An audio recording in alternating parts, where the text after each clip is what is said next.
जब दो मेम्ब्रेन्स के बीच में जब आप देख रहे हैं इसमें एक अनइवन डिस्ट्रीब्यूशन है चार्जेस का, नेगेटिव और पॉजिटिव चार्जेस का अनइवन डिस्ट्रीब्यूशन जब दो मेम्ब्रेन्स के बीच में होता है, चाहे फिर वो दो अलग अलग मेम्ब्रेन हो या एक ही नर्व इम्पल्स की मेम्ब्रेन हो, तो उस अनइवन डिस्ट्रीब्यूशन को हम पोलैरिटी बोलते हैं।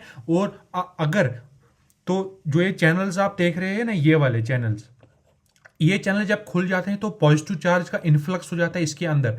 तो जब सोडियम आयंस जब जो इस सेल के अंदर चले जाते हैं या उस मेम्ब्रेन के अंदर चले जाते हैं, तो एक पोलैरिटी तो एक डीपोलराइजेशन हो जाती है मेम्ब्रेन की, और उसी से फिर नर्व इम्पल्स का कंडक्शन होता है हमारे पास।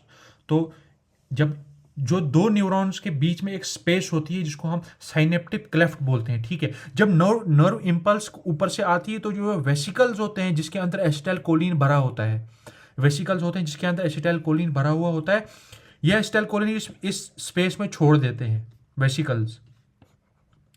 और ये एसिटाइल कोलिन जो यहाँ पर रिसेप्टर्स होते हैं, इस पर जो सोडियम चैनल्स हैं इस पर रिसेप्टर्स होते हैं, जब ये एसिटाइल कोलिन इस पर चिपक जाते हैं, अटैच हो जाते हैं, तो ये खुल जाता है।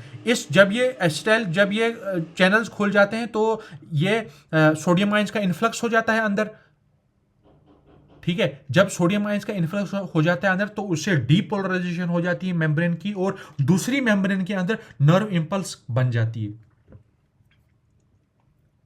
यहां पर एसिटाइल कोलिन रिसेप्टर्स प्रेजेंट होते हैं इस पर, ठीक है। तो ये देख रहे हैं ना आप, इसको एसिटाइल कोलिन एस्टीरेज एंजाइम होता है। ये एसिटाइल कोलिन एस्टीरेज एंजाइम क्या करता है, जब ये एसिटाइल कोलिन जब एक बार सोडियम आयंस अंदर चले गए ना, ये फिर यहां से उतरकर इस पर चले जाता है, और ये एसिटाइल कोलिन एस्टीरेज एंजाइम इसको डिग्रेड कर देता है और फिर वापस भेज देता है डिग्रेड करके।